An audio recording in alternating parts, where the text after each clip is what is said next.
Good morning, everybody. Thank you for finding me on YouTube. My name is Mr. Soli.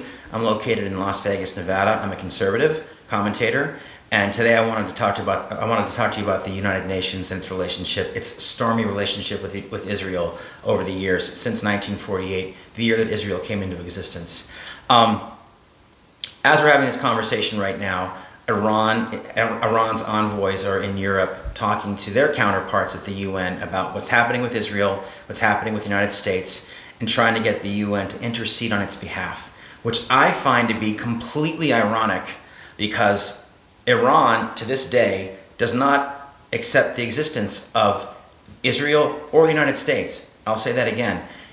Iran, a member of the UN, does not believe that the United States and Israel actually exist. And they're allowed to hold that belief and be a member in the UN. That should discount them immediately, but it doesn't. If you do a deep dive on the history between Israel and the UN, you'll find that the UN has ruled against Israel almost unanimously since it was founded in 1948 and continues to do so until today. I'll fast forward to one incident that we're all aware of to make this conversation more palpable for everyone. On October 7, 2023, the entire world knows what happened.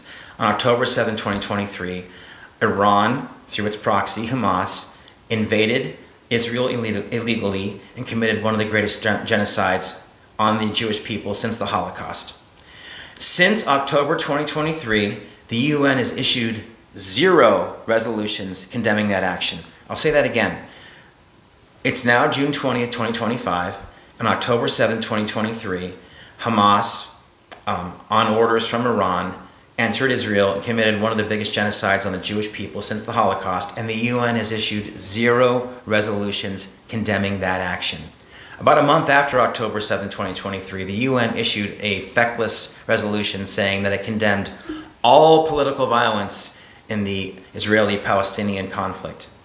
To date, as of June 20, 2025, the UN has never issued a resolution directly mentioning Hamas or Iran and their terrorist activities around the world. Iran, as we all know, is the largest state sponsor of terrorism around the world and has been since 1979.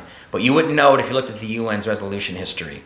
So I think as President Trump and Prime Minister Netanyahu are figuring out what the next move is going to be in that part of the world, if the USA gets involved directly, or if we continue to support efforts to get the Ayatollah to the peace table, which is what Trump wants to do. Either way, it would behoove the USA and Israel to completely ignore the UN and move forward based on the intelligence on the ground and what they think is best for the world. Because obviously the UN is not interested in those things.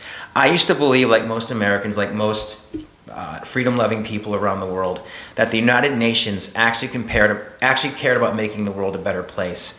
After doing an independent study, I realize now that the United Nations has a clear agenda. It's anti-Semitic, and it's definitely not benevolent, let's say.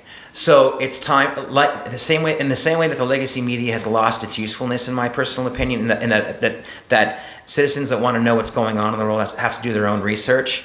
The United Nations has also outlived its usefulness. I think it should be either disbanded, or the United States and Israel should just leave it completely. I don't see how it fosters peace or does any humanitarian good at all around the world unless there's some political reason for it. When 28 member nations are allowed to believe that a country doesn't exist, the UN is no longer useful. And shame on the UN for not condemning what Hamas did on October 23rd, on October 7, 2023, and shame on the UN for continuing to allow terrorist groups around the world to operate with impunity while attacking Israel whenever it defends itself. If you like this content, please like, follow, share, and subscribe. If you're a believer in the UN, I apologize if this content didn't agree with you, but the truth is the truth. The historical record is the historical record, and the UN should be ashamed of itself. I hope you have a fantastic Friday. Please like, comment, share, and subscribe, and thank you so much for your kind attention today.